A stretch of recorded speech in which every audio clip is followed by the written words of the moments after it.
Well, our third speaker for the affirmative team, of course, is government and philosophy student Eleanor Gordon-Smith. Now, at a time when the Sydney Morning Herald is full of discussions about whether brides should submit to their husbands, what a joy it is to introduce a young woman who is obviously a natural-born leader. Please welcome Eleanor Gordon-Smith.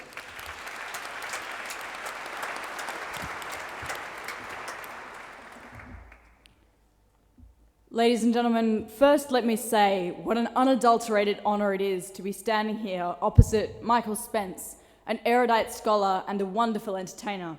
How the three of them have managed to work together, though, is beyond me. I'm going to do two things before I move on to concluding our case. The first is to deal with what Fiona told us about why we should reject the idol in all its forms, and the second is to deal with the illustrious Vice Chancellor's material. First, to what Fiona told us. I'm beginning to understand why Ms. Ruffley has had so much success in law, because she quietly and deftly, and without a lot of fanfare, changed the parameters of the debate. She argued against the idol, not against the idle dream. She thought that that might escape me. Fiona, I grew up as a rule-bound only child who attended a Catholic school and had controlling parents. I am very adept at noticing when adults around me change the parameters of the argument. The first thing that she wanted to tell us was that there is no place in history for the idol. Helen of Troy started a war by literally sitting still in a tower and periodically combing her hair. Zuckerberg revolutionized the social world from inside his dorm room, and Archimedes was literally in the bath when he altered the course of modern science forever. The second thing that Fiona wanted to talk to us about was the youth of today, and her scathing attack on the emo was something to see.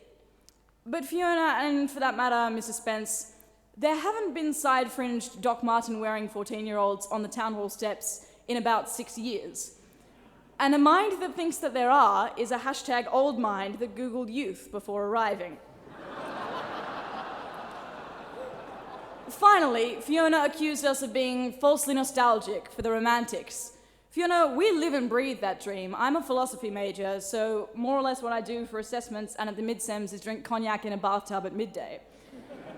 When she told us to go to Fisher to learn more about them, we'd love to, but we can't because there aren't any books in Fisher anymore. To follow up on that, if you made sounds at that, it's going to get bad. I'm going to swiftly deal with Michael Spence's material thusly. If indeed this team and Nick are thoughtless minds, we have become that way at this institution, Mr. Spence.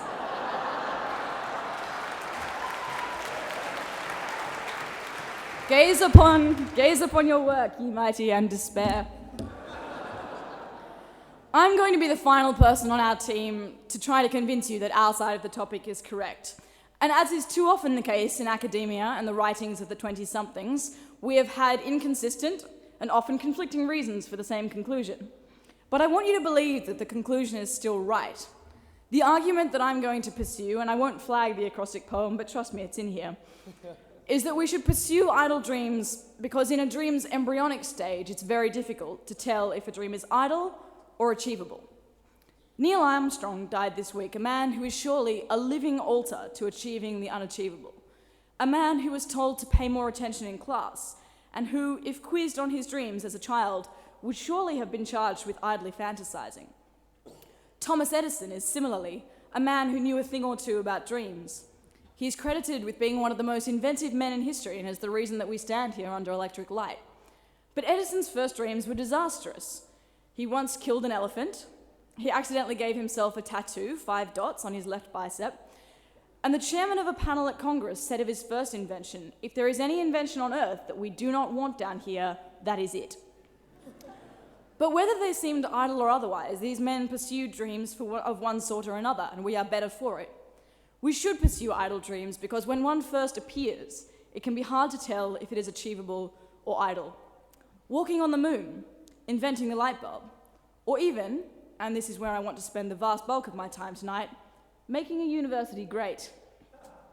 Yes, Vice Chancellor Michael Spence has a dream. He wants to make this university a great institution, head of its field in research, a global standard for education. Michael Spence knows a thing or two about dreams. He went to Oxford, the city of the dreaming spires, and he's a theologian, the sort of idle dreamer that other idle dreamers look up to. But he's been waylaid, ladies and gentlemen. He's been sucked into a world of committees and costs and strategies and plans and accompanying initiatives and white papers and green papers, and of course the occasional socialist with a megaphone. It's the stuff of dreams, ladies and gentlemen. But when he arrived on this campus, he walked past the beer-quaffing 20-somethings, contributing exactly nothing to society, and I suspect something of the old dreamer was rekindled in him, and he wanted to make us a press release-worthy institution and hire a little man in a private jet to take us seriously above the quadrangle. He wants this university to be great. There are occasions, as Gwendolyn remarked in The Importance of Being Earnest, that speaking one's mind becomes not only a duty, but a pleasure. This is one such occasion. Dr. Spence, your dream is idle.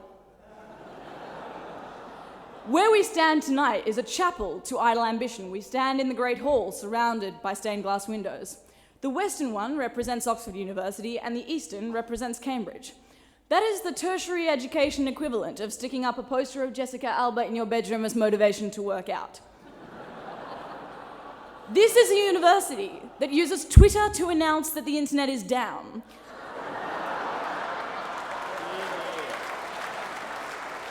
This is a university where the police who get called onto campus ended up sharing a croissant with me one time. This is a university where, after spending semester 1 of this year complaining about the quality of tutors, I was hired as one in second semester. This is a university where a friend of mine cannot borrow books from Fisher because she owes 0.37 of a dollar in unpaid fines but cannot pay because there is a transaction minimum.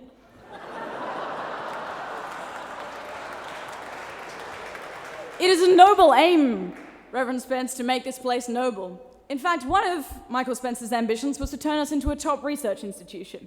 That is a noble aim. It's one that graces the cover of our prospectus and one that the government gives us tens of millions of dollars to pursue. I had occasion earlier this year to make an inventory of the articles that had been published by some of our academics. I'd like to read to you some of the research that comes out of these hallowed halls. Negotiating cultural authenticity in hip-hop, mimicry, whiteness, and Eminem. Dirty Spaces 2, separation, concealment, and shame in the public toilet. It's the 2 that makes that? That's a sequel. Somewhere there's a 1. Furries and the Limits of Species Identity Disorder, a response to Gabassi et al. And if the adults in the room don't know what that is, Google it when you get home.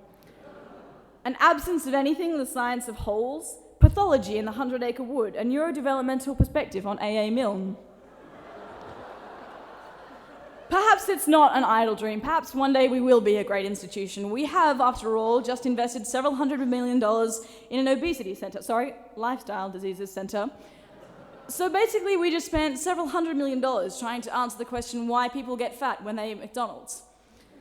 Researchers at Harvard have just worked out a way to repair damaged DNA by slowing down the rate at which proteins pulsate.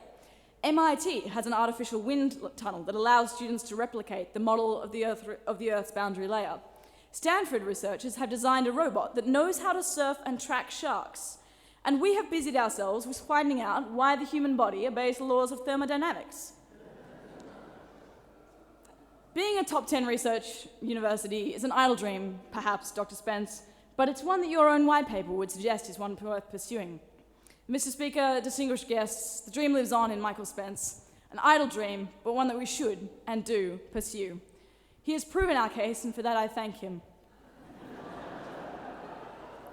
I've just spent 8 minutes slagging off the boss, and I'm running to be the undergraduate fellow of Senate talk of idle dreams. I'd like to conclude tonight with a remark from Dan Quayle, a pioneer in his field, an eloquent, erudite man, although, as it has been noted, no Jack Kennedy. I would like to end with one of his more salient remarks, defending the pursuit of anything, no matter how idle. If we do not succeed, we run the risk of failure. Eleanor Gordon-Smith.